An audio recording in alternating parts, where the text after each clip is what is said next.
और तुम ऐसे साधु संतों के पास जाते हो तो तुम्हारे जैसे हैं।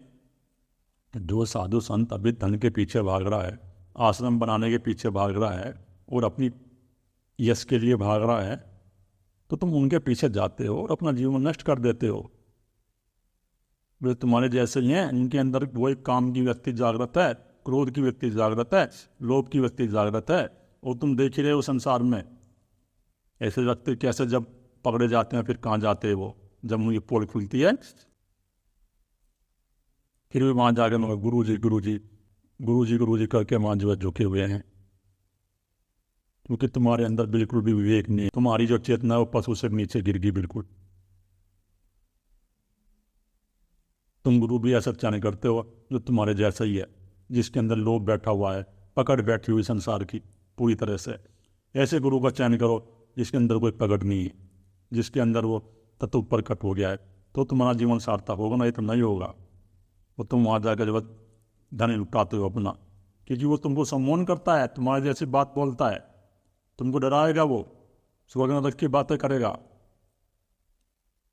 स्त्री पुरुष की बातें करेगा, तुमको बताएगा नहीं कि चेतना सभी के अंदर है, चाहे स्त्री हो चाहे पुरुष हो।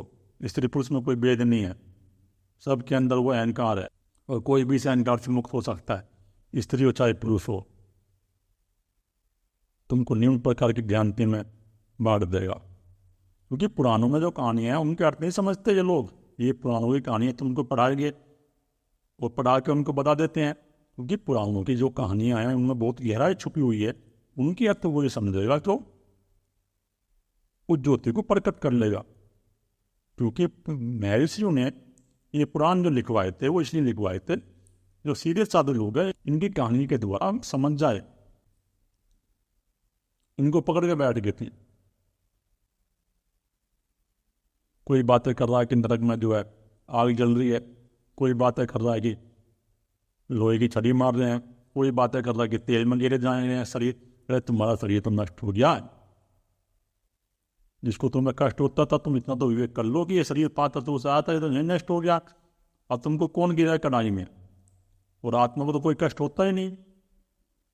आत्मा तो न जलाई जा सकती ना काटी जा सकती, तो फिर तुम्हें ना तो कोई काट सकता ना कोई जला सकता।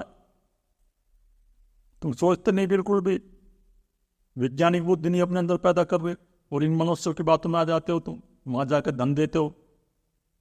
जो ऐसी बेवकूफ बनने की बात करते हैं कि नरक में ये हो रहा है, स्वर्ग में ये हो रहा है, नरक स्वर्ग की बात करते हैं। अरे नरक का मतलब है तुम्हारे चित्त के अंदर है शांति, स्वर्ग का मतलब है तुम्हारे अंदर शांति। तो शांति अपने अंदर ले आओ। जब तुम्हारे अंदर शांति होगी तो तुम स्वर्ग में जी रहे हो। और जब तुम्हारे अंदर अशांति है, ईर्षा है, द्वेष है, क्रोध है, लोभ है, तुम नरक में हो। और जब तुम स्वर्ग में हो, जब तुम्हारे अंदर सात्विक गुण प्रकट है, तो ये मैं करूँगा तो तुम स्वर्ग में होगे। तो इनका मतलब ये है, इनका तो ये है। और जो तुम्हारी मृत्यु होगी तुम्हें वहाँ अप्सरा मिलेंगी और तुम उनसे भोग करोगे तो वो स्वर्ग हो गया। तो इस प्रकार के ध्यान भरी बातें हैं। एक बात देख लो उपनिषद क्या कह रहे हैं। उपनिषद से ऊंचा विज्ञान कहीं नहीं है। उपनिषद यही कह रहे हैं बार बार कि स्वयं के भीतर जाओ, अंदर खोजो अपने, परमपिता परमात्मा अंदर है, अपने हृदय गुफा में प्रवेश करो। वो हृदय गुफा में स्थित है, वो जो परमपिता परमात्मा है तुम्हारे हृदय की गुफा में स्थित है। उस हृदय को खोलो। हृदय का मतलब है निर्विचार अवस्था। अपने मन को खाली करना शुरू कर दो, निर्विचार अवस्था में प्रवेश करो और वही परम यात्रा है। तो उस परम यात्रा पर निकलो। इन ऐसे साधु संतों के चक्कर मत आओ, क्योंकि इनके अंदर कोई शांति नहीं है। इनके अंदर थोड़ी बीमारी आई और ये दवाई खा रहे हैं। तुम जाके इनके पास देखो, जितने भी साधु संत हैं जो ईश्वर नरक की बात करते हैं और लोगों को भटकाते हैं, कोई बीपी का मरीज मिलेगा, कोई हार्ट अटैक का मरीज मिलेगा, कोई किडनी का मरीज है, कोई किसी चीज़ का मरीज है। तो जो स्वयं ही स्वस्थ नहीं है वो तुम्हें स्वस्थ क्या करेगा? किसी के अंदर मानसिक बीमारी उत्पन्न है तो किसी ऐसे व्यक्ति का चयन करो जो स्वस्थ है, जो इनसे ऊपर का है। तो जब भी तुम्हारे अंदर शांति होगी प्रकट। वो देख लो, उन्हीं की बात हो रही है जिनके अंदर से चाहत खत्म हो गई है, समाप्त हो गई, और वही ब्रह्मज्ञानी है, तुम उनसे अनुभव ले लो।